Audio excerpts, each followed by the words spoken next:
Frères et sœurs,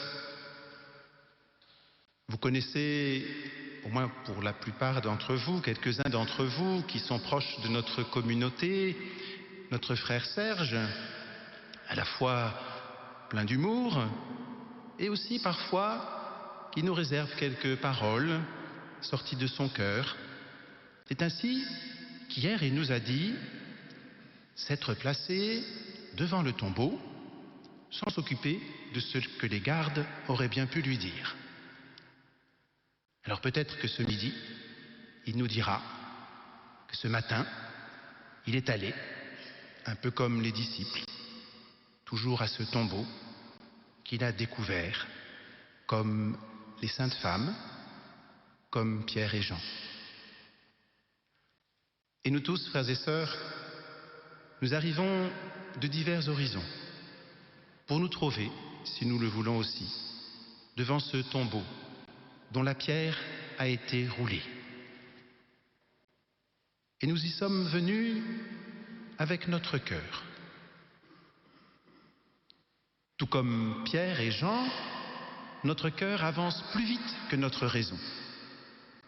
Et notre présence ce matin en est la preuve. C'est l'amour de Dieu qui nous guide vers ce lieu, vers cet événement de Pâques qui est tellement de l'ordre de l'indicible que nous aimerions juste garder le silence et simplement partager l'amitié. On devine certains qui se réjouissent en disant « ça nous économiserait la longueur d'un sermon ». Trêve de plaisanterie, notre cœur nous fait redécouvrir que le temps ne peut pas ronger la tendresse, que l'amour est plus fort que toute mort et qu'il ne passera jamais. C'est donc avec le cœur que nous sommes conviés à entrer dans ce mystère pascal. La pierre a été roulée de devant le tombeau. Et pourtant celui-ci n'est pas vide, puisqu'il est habité des signes de la mort, trace d'un passage pour le Fils de Dieu. Le linceul et le linge qui avait recouvert la tête sont toujours là. Ces deux petits détails ne sont pas sans importance. En effet, lorsque Lazare sortit du tombeau, il a dû être délié de ses bandelettes. Cette fois, il n'en est rien pour le Christ. Il a été ressuscité par le Père.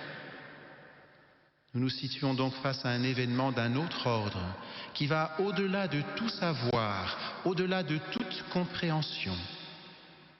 Les traces de la mort sont présentes et pourtant le Christ n'est plus là. Il séjourne ailleurs. Et c'est cette réalité précise qui sera le déclencheur du chemin de foi du disciple que Jésus aimait. C'est-à-dire, si nous le voulons bien, de chacun et chacune d'entre nous. Nous sommes entrés dans le temps de l'après-mort de Dieu. Dans ce tombeau, le Christ n'y est plus, il n'y repose plus. Il vit dorénavant dans l'immensité de la résurrection et nous ouvre de la sorte les portes de la vie éternelle. Le partage de la vie divine n'est plus une vaine promesse, elle s'offre à nous dans l'expérience de la foi en Jésus ressuscité. Alors qu'au début de la vie de Jésus, les mages s'en étaient retournés par un autre chemin, aujourd'hui, il n'y a plus de crainte à avoir. C'est pourquoi les disciples retournèrent tout simplement chez eux. L'amour a triomphé. Et nous assistons à la mort de la mort. Elle n'est pour nous plus qu'un instant éphémère qui nous fait passer de notre condition humaine à l'appel de la vie en Dieu. Certes, le tombeau reste habité de traces, de signes de l'événement de la mort du Fils de Dieu, mais puisqu'il n'y repose plus, ce n'est plus là que nous devons nous arrêter. passons notre chemin. Il n'y a plus rien à voir.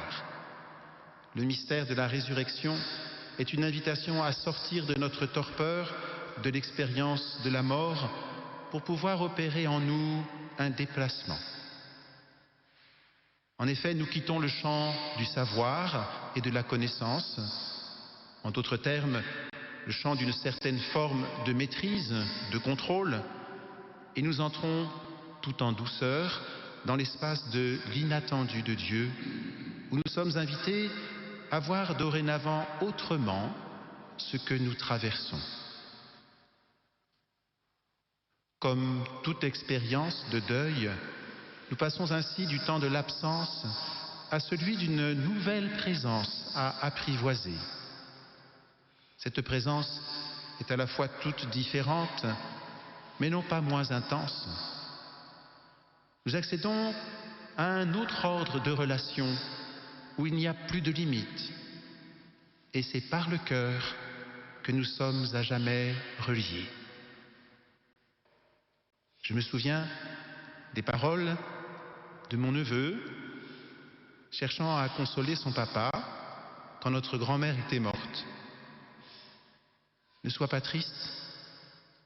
Désormais, elle est dans ton cœur. Et c'est mieux. Dès lors, s'il est vrai que nous ne pouvons entrer dans le mystère de Pâques qu'en le vivant, reconnaissons que nous pouvons déjà l'approcher par le biais de l'amour qui nous relie au Christ, qui est allé jusqu'au bout de sa tendresse pour nous. Et s'il en est vraiment ainsi, elle avait tout compris, cette femme qui avait exigé que dans son avis de décès soient indiquées les mentions de sa naissance et de sa mort de la manière suivante.